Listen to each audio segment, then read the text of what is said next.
All right, my super peeps, we're on day 2 of World War One.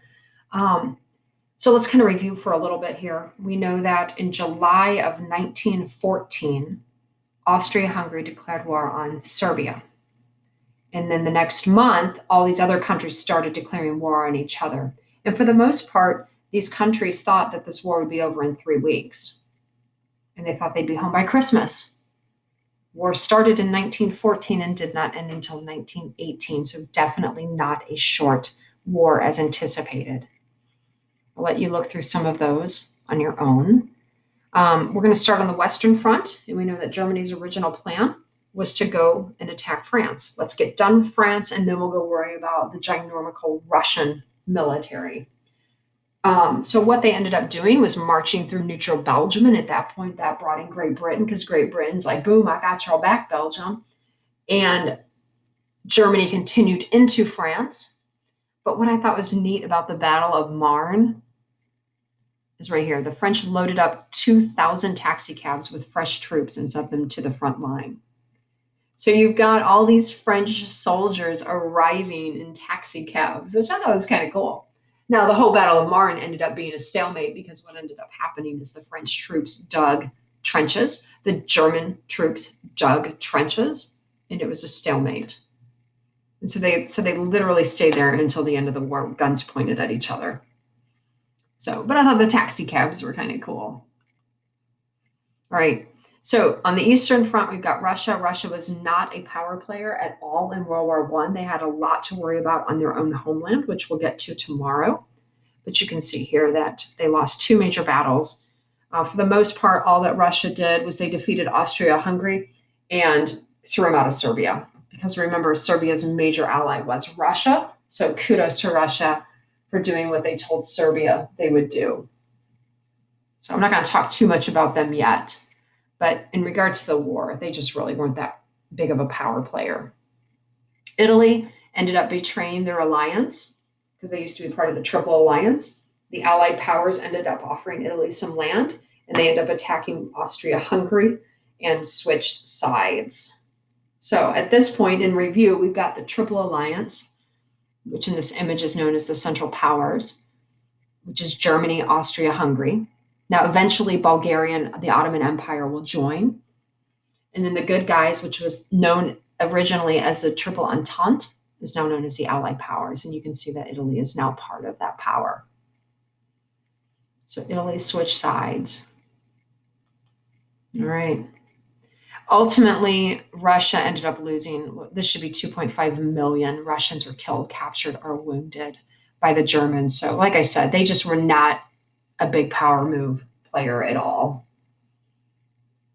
I want to look at some of the warfare that was used here, the weaponry. Trench warfare was huge. It was new. And these guys would like literally live in these trenches with no potty, no nothing, full of rodents, full of disease. So trenches were not pleasant.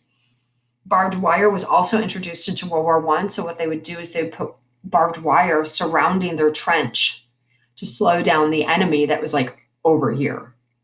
And so if they saw the enemy advance, the barbed wire would slow them down. These guys would pop up and be like, boom, boom, boom, boom, boom, boom, boom. You know, that's how it was supposed to work in the perfect world. But man, staking out in these trenches was disgusting. So we got trenches, we got barbed wire to slow them down. Airplanes were first introduced into this war. I thought it was kind of funny. In the beginning of the war, they didn't have machine guns mounted to the plane. So somebody would be in the plane with like a pistol going pew, pew, pew at the enemy.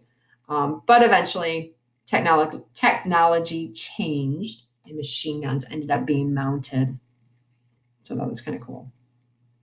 The Zeppelin, the Germans introduced the Zeppelin, which the enemy ended up figuring out was full of hydrogen gas. So all they had to do was like, and then the whole thing would just become this flaming inferno of fire. So you can watch videos on the Zeppelin right here. It's pretty cool.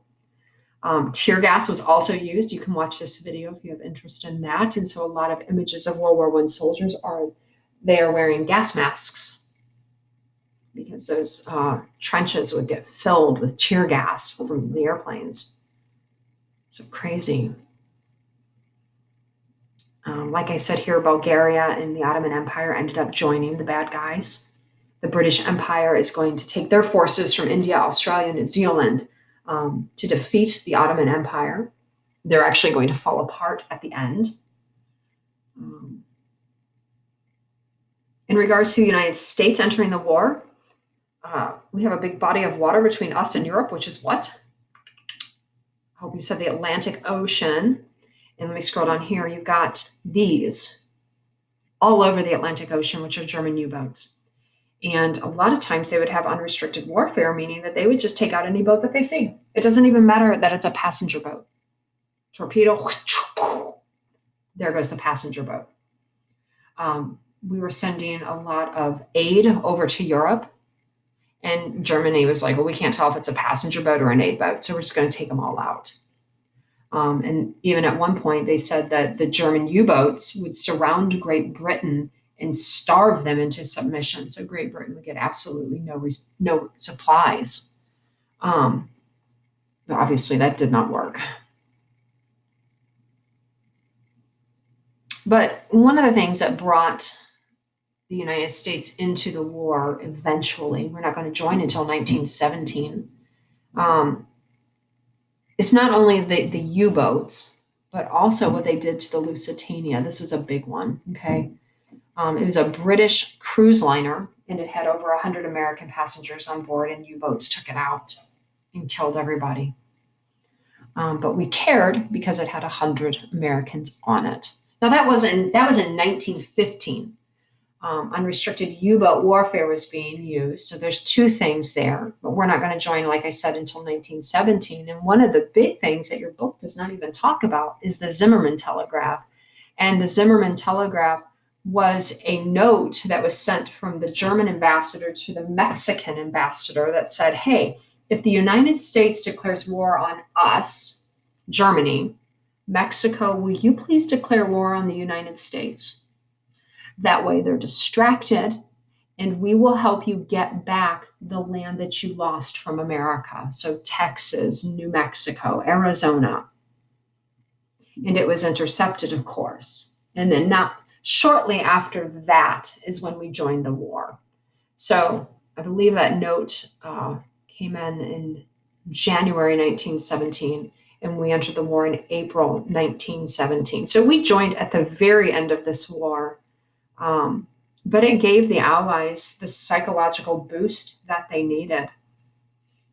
So 3 reasons the United States got involved with the war was unrestricted warfare, the sinking of the Lusitania, and the Zimmermann Telegraph that your book does not talk about.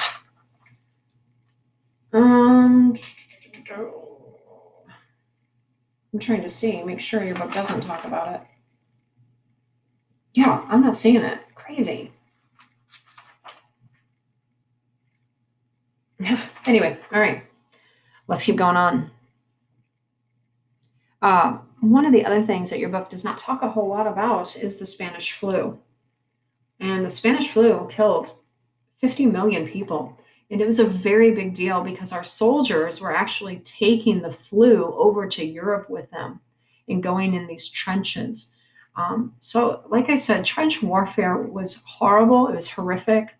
Rodents, people pottying in there, and then you had soldiers just passing on this flu, and it ended up being a lot like pneumonia. And it took the soldiers very, very quickly. It weakened the enemy. The reason it was called the Spanish flu is because the only country reporting about it was Spain. And so people thought, well, Spain must be the only country that has the Spanish flu because they're the only ones talking about it. But the other countries didn't want to talk about it because it would make them look weak. It is actually one of the major reasons that Germany lost the war is this flu just weakened the country. You'll learn more about that in American history as well when you take it. I find it very interesting, but it's definitely a worldwide pandemic. All right, my super peeps, that is all I have. It was a much shorter video today, and that is the end of World War I.